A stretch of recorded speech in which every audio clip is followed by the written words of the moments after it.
A 90-year-old veteran stands her ground against a group of unruly bikers, but one phone call changes everything. The twist will leave you in awe. Don't miss more stories of courage and resilience. Hit subscribe now. Mildred Washington, a name that carried whispers of history, lived on a quiet street in the heart of Topeka, Kansas. Her home was modest, a small white house with faded shutters, surrounded by a garden she tended daily with loving care. At 90 years old, Mildred had earned the right to a peaceful life, though her past spoke of anything but tranquility. She was a veteran, one of the few black women who had served as a nurse during World War II. Her stories, though rich with history, were rarely shared beyond her close-knit circle of neighbors and friends. Life in this small neighborhood moved at a gentle pace. Mornings began with the sound of children riding bicycles and birds chirping in the maple trees that lined the street. For Mildred, mornings were her sanctuary. She'd sit on her front porch, a steaming cup of tea in hand, watching the world unfold around her. But one Tuesday afternoon, everything changed. A deep, guttural roar broke the calm. The sound came from a line of motorcycles rumbling down the street, disrupting the serenity that Mildred cherished. The bikers were young, loud, and dressed in black leather, their presence a stark contrast to the quiet street. They stopped abruptly near her house, parking their bikes on the grass along the sidewalk. Engines sputtered before dying, and for a moment there was silence. Then came the laughter, boisterous, mocking, and intentionally loud enough to reach Mildred's ears. She watched them from her porch, her hands folded neatly on her lap. The leader, a tall man with a red bandana tied around his head, noticed her gaze. He smirked and nudged his companions. "Look at the granny over there. Bet she's got stories about the dinosaurs," he said, his voice dripping with mockery. The group erupted in laughter. Mildred didn't flinch. Her dark brown eyes, still sharp despite her age, studied them with quiet resolve. She didn't respond. Instead, she rose slowly from her chair, gripping the armrest for support, and walked inside her house. She closed the door softly behind her. The bikers saw this as an invitation to escalate their antics. Music blared from a speaker one of them had strapped to his bike, a jarring contrast to the peaceful hum of the neighborhood. They hollered and laughed, their voices carrying across the street, disturbing the neighbors who peeked cautiously from behind curtains but dared not intervene. For Mildred, this wasn't just noise. It was a challenge. She had faced much louder and more terrifying adversaries in her lifetime. The memories of war and the prejudice she endured as a black woman in the military had toughened her spirit. She wasn't one to be easily rattled. Later that evening, Mildred stepped onto her porch again, this time carrying a broom. She swept the wooden planks as though the loud music and jeers were nothing more than an annoying breeze. The bikers noticed her again and turned their attention back to her. "Hey, Grandma! Don't hurt yourself with that broom," one of them shouted, earning more laughter from the group. Mildred didn't reply. Instead, she paused her sweeping and looked directly at them. Her steady gaze was unyielding, and for a brief moment, the laughter faltered. She returned inside, without a word. But Mildred knew that silence wasn't enough. These men were pushing boundaries, and she could feel the tension growing. She glanced at the old rotary phone in her kitchen, her fingers brushing its cool surface. It had been years since she'd dialed the number she was now considering. As she sat at her table, her eyes fell on a faded photograph hanging on the wall. It was her, standing tall in her army uniform, surrounded by comrades whose loyalty had been forged in the fire of war. She let out a slow, measured breath. Mildred wasn't about to let her quiet life be disrupted by a group of young men who thought their noise could intimidate her. She knew exactly what she needed to do, but the time had to be right. The next day, the bikers returned. This time they were louder, brasher, and more obnoxious. Their engines roared as they pulled up in front of Mildred's house again, deliberately revving to create as much disruption as possible. Neighbors peered through their curtains but hesitated to step outside, their unease palpable. This was no ordinary neighborhood disturbance. These men seemed determined to prove they owned the street. Mildred sat on her porch again, her hands resting on her lap. Her calm demeanor was a stark contrast to the chaos unfolding in front of her. The leader, the one with the red bandana, sauntered over to her picket fence, his boots crunching against the gravel. He leaned against the fence casually, a smug grin spreading across his face. "Hey, Granny," he called out. "Don't you think it's time you moved to a nursing home? This street's too lively for someone like you." The group burst into laughter, clapping each other on the back as if they'd delivered the joke of the year. Mildred didn't respond. She remained seated, her gaze fixed on the leader with a quiet intensity that seemed to unsettle him, though he wouldn't admit it. The harassment wasn't just verbal. They began throwing empty beer cans onto her lawn, laughing as they watched her pick them up one by one. She did so without complaint, methodically placing the cans into a trash bag before returning to her seat. But inside, she was calculating. Every insult, every jeer, was catalogued in her mind.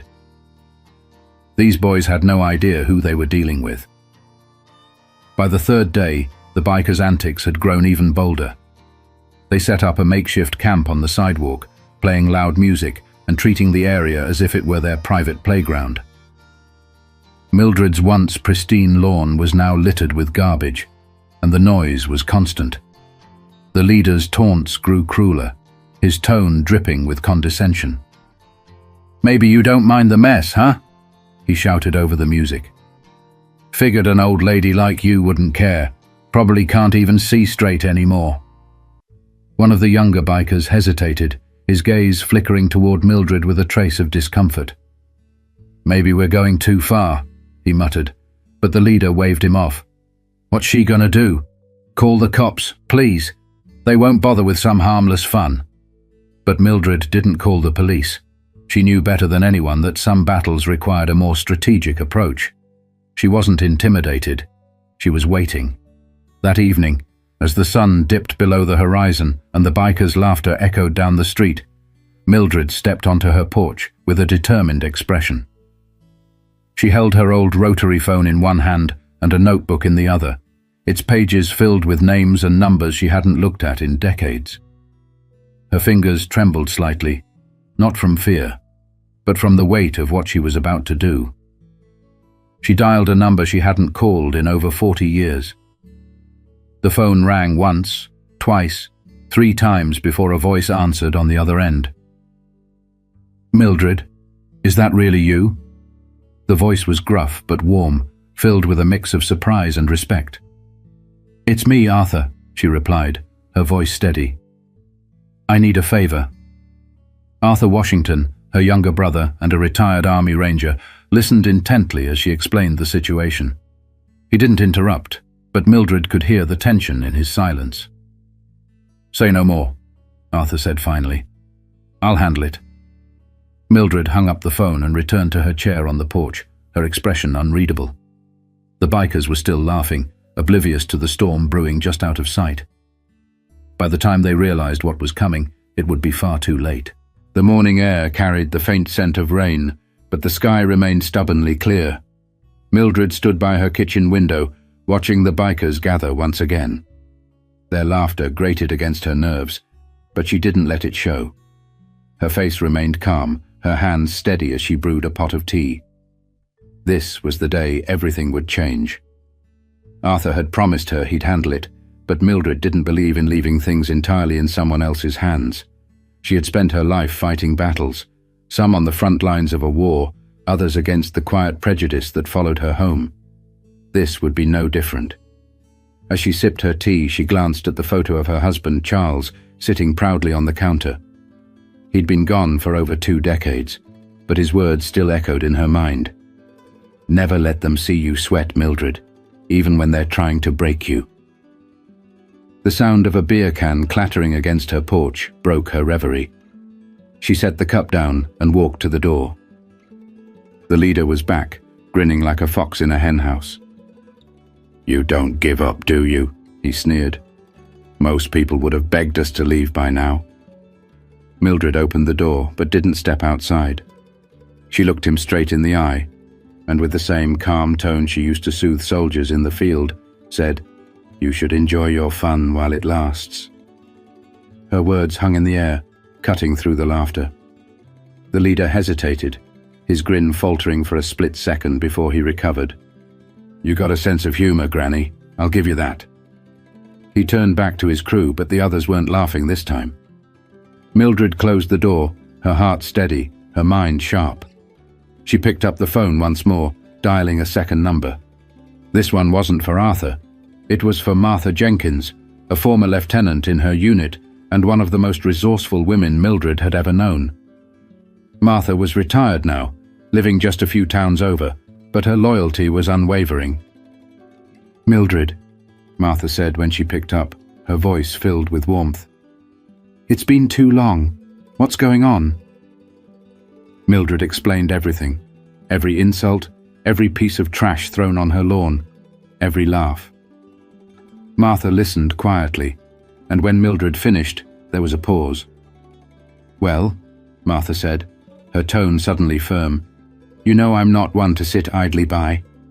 I've got a few connections who'd love to pay those boys a visit." Mildred allowed herself a small smile. "I knew you'd say that." Later that afternoon, as the bikers continued their racket, Mildred sat on her porch with a sense of quiet anticipation. She noticed the younger biker again, the one who seemed uncomfortable with the group's behavior. He was sitting apart from the others, his gaze lingering on her. For a moment, Mildred considered speaking to him, but she decided against it. His moral compass, however faint, wasn't her responsibility to guide. She had bigger plans. The hours dragged on, the sun setting behind the row of houses, casting long shadows across the street.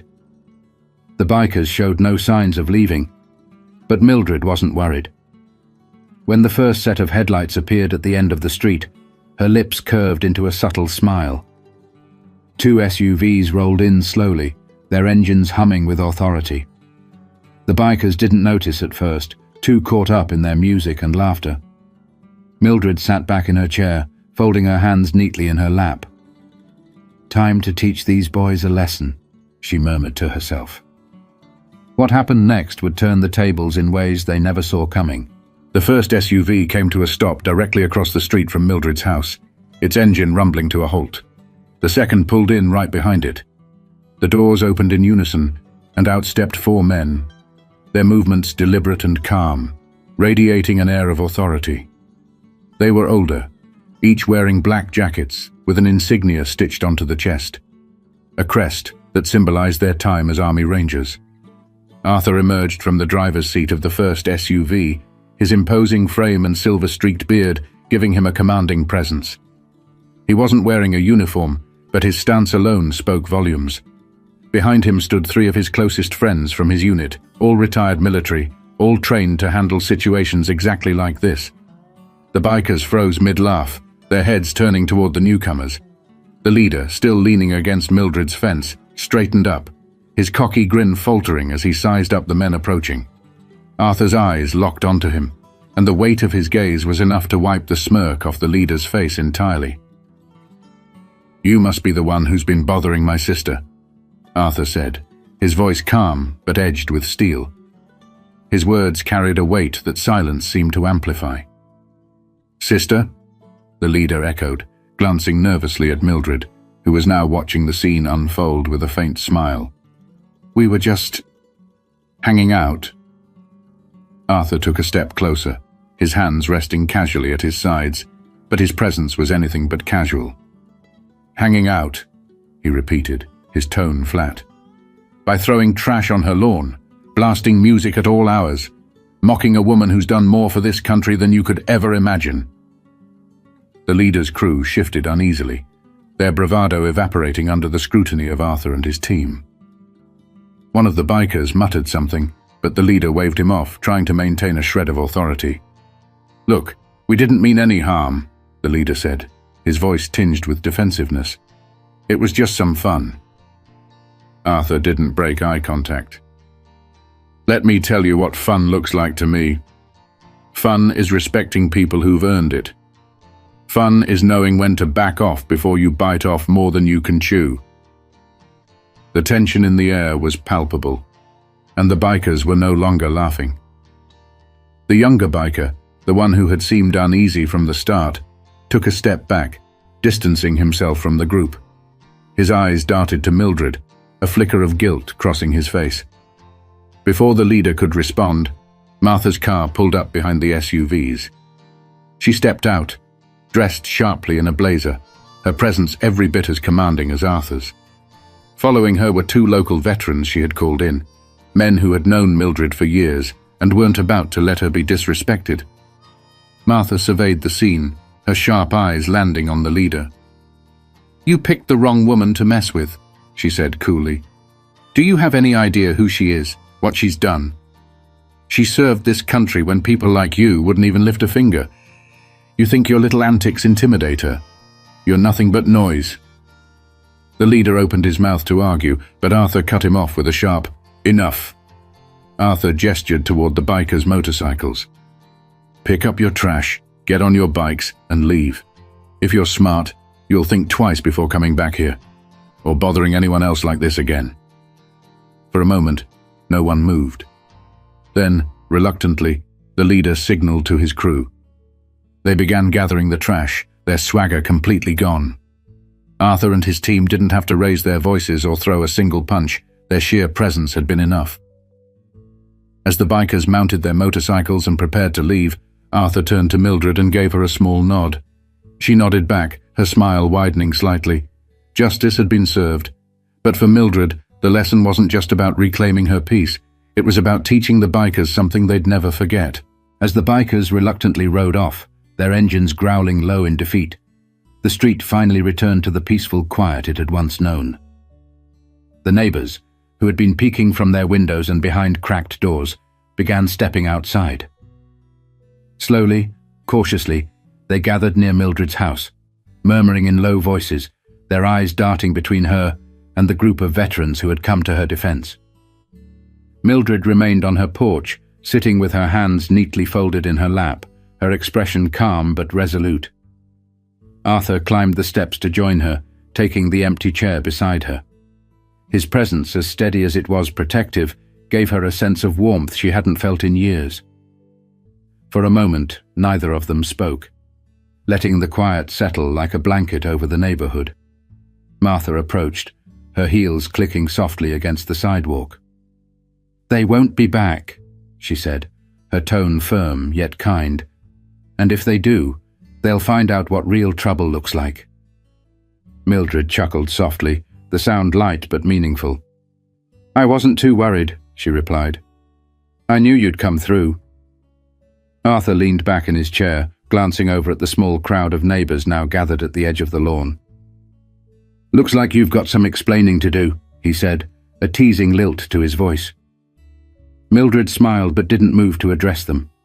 Instead, one of the neighbors, a woman in her 40s named Denise, stepped forward hesitantly. "Ms. Washington," she began, her voice tinged with both awe and apology. "We had no idea about your service, about everything you've done. We should have spoken up sooner, but—" Mildred raised a hand, silencing her gently. "There's no need for apologies," she said, her voice steady. "We all find our strength in different ways. Today just happened to be my turn." Denise nodded, her eyes glistening.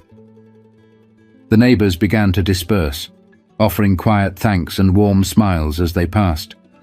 Some lingered longer, placing their hands over Mildred's, as if to convey the gratitude they couldn't quite put into words. As the street emptied again, Arthur turned to Mildred, his expression softening. "You know, you didn't have to handle this alone. You could have called sooner." Mildred met his gaze, a faint twinkle in her eye. "And deny you the chance to play the hero? Where's the fun in that?" Arthur laughed, a deep, genuine sound that carried through the evening air. "You haven't changed a bit," he said. "Still stubborn as ever." Mildred's gaze turned to the younger biker who had hesitated earlier. She had noticed him lingering at the edge of the group, his expression conflicted as he watched the others pick up their mess. Now, as the rest of the bikers rode off, he stayed behind, pacing nervously before finally approaching the porch. "I just wanted to say," he began, his voice faltering. He shoved his hands into his jacket pockets, avoiding eye contact. "I didn't mean for things to get this bad. I didn't know who you were." Mildred studied him for a moment before speaking. "It's not about who I am," she said gently. "It's about how you treat people, no matter who they are." The young man nodded, his shoulders sagging under the weight of her words. "I'll do better," he mumbled before walking back to his bike. As he rode off, Mildred leaned back in her chair, letting out a slow breath. Arthur reached over and patted her hand. "You've always had a way with words," he said. Mildred shrugged, a small smile playing on her lips. Sometimes people just need a reminder. But reminders aren't always gentle. Some come with a force that shakes the ground beneath your feet and ensures you never forget. As the sun dipped below the horizon, painting the street in hues of orange and gold, Mildred allowed herself a moment to reflect. Her quiet home was hers again. The tranquility restored not through violence, but through steadfast resolve and the strength of her connections. Arthur, Martha, and the others had stepped in when she needed them most. Not because she was helpless, but because they understood the importance of standing together. Arthur stayed a while longer, sitting beside her in companionable silence. "You know," he said finally, breaking the stillness, "what you did out there wasn't just about you. Those boys learned a lesson today, not just about respect, but about courage, and where it truly comes from." Mildred nodded slowly. "Courage isn't loud. It's not about who shouts the most or makes the biggest scene. It's about standing firm when others try to shake you. It's about knowing when to act and when to let the silence speak for itself." Arthur smiled. "And you've been teaching that lesson your whole life." As the night deepened, the neighbors who had earlier gathered began returning to their homes, carrying with them a newfound respect for the quiet woman on the corner. Some left flowers at the edge of her fence as a gesture of thanks. Others simply waved, their expressions filled with gratitude. The young biker's words lingered in Mildred's mind. "I'll do better." She hoped he would. It was a reminder that even those who seem hardened can change when given the opportunity. But change requires accountability, and she'd made sure they understood that. Martha stepped up to the porch, her sharp heels clicking softly against the wooden steps. "You've still got it, Mildred," she said with a grin. "I wouldn't want to be on the wrong side of you." Mildred chuckled. "You'd think after all these years people would know better than to mess with a veteran." The three of them shared a quiet laugh before Arthur and Martha bid her good night. As their SUVs disappeared down the street, Mildred stayed on the porch a little longer, letting the cool night air wrap around her. She looked up at the stars, thinking of her husband, her comrades, and the life she'd built. Every struggle, every challenge had led her here, to this moment of peace, earned and cherished.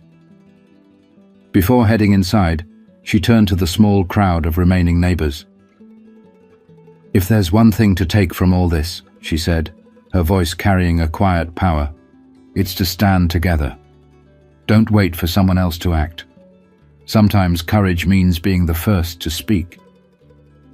The words hung in the air, a reminder to everyone listening that strength doesn't come from size or power. It comes from conviction and unity. As the door closed behind her, Mildred's house returned to its familiar calm. But the impact of what had happened that week would linger in the hearts of everyone who had witnessed it. If you enjoyed this story, don't forget to share your thoughts in the comments below. Subscribe to our channel for more stories of courage, resilience, and the power of community.